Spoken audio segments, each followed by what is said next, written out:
guys, welcome back to my channel. This week I'm going to be showing you my weekly meal plan for the first week of July.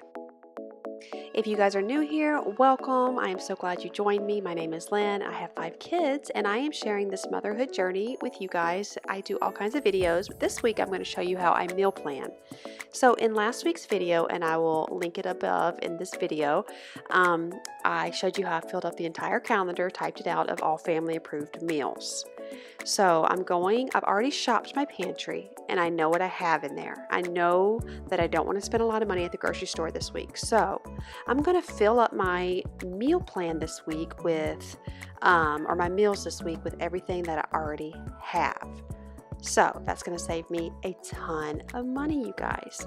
That's a big, big tip. Shop your pantry first. Okay, so I know I have everything for my spaghetti and garlic bread. On Tuesday is my turkey meat nachos.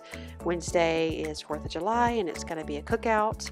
So I'm pretty much free and clear there. I might bring a dessert, but it'll be something I already have prepared to make all the ingredients for. On Thursday, I'm going to do a baked chicken, veggies, mashed potatoes. I already have veggies I still have veggies from the Aldi haul and they're still good. So we're going to use them.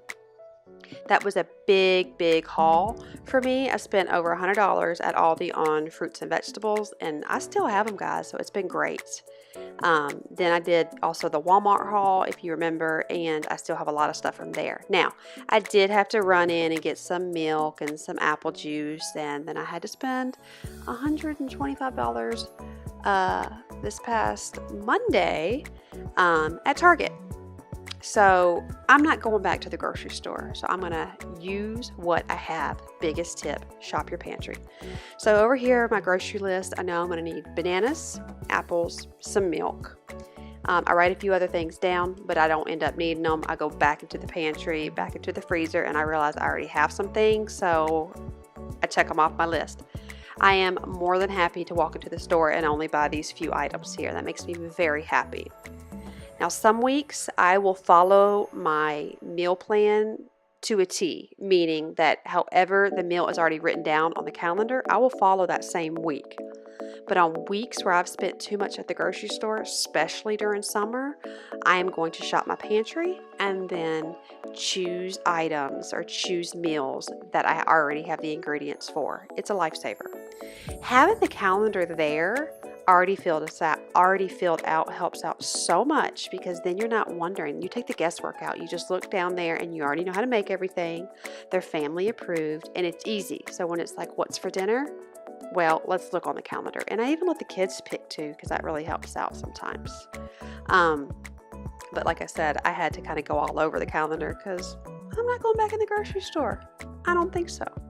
I'm telling you what, the food for kids, 5 kids during the summer is insane. So I just wanted to really hit that home. I wanted you guys to understand what I was doing. Like I said, some weeks I will follow it to a T, day by day, week by week, and sometimes I don't. Now, I also have a blank calendar, like I had mentioned in my other video, that I will fill that out. If I have new recipes or new things that the family likes, I will fill those out, and then once it's completely full, I will print it out and make it look all pretty, and I'll put it in my meal binder, and that really helps. I hope you guys enjoyed this video, and I hope it encourages you guys to start meal planning and do whatever works for you guys. If you see anything that you like, you want a recipe, let me know. Don't forget to subscribe and like this video. Find me on Instagram, and I will talk to you guys soon. Bye, guys.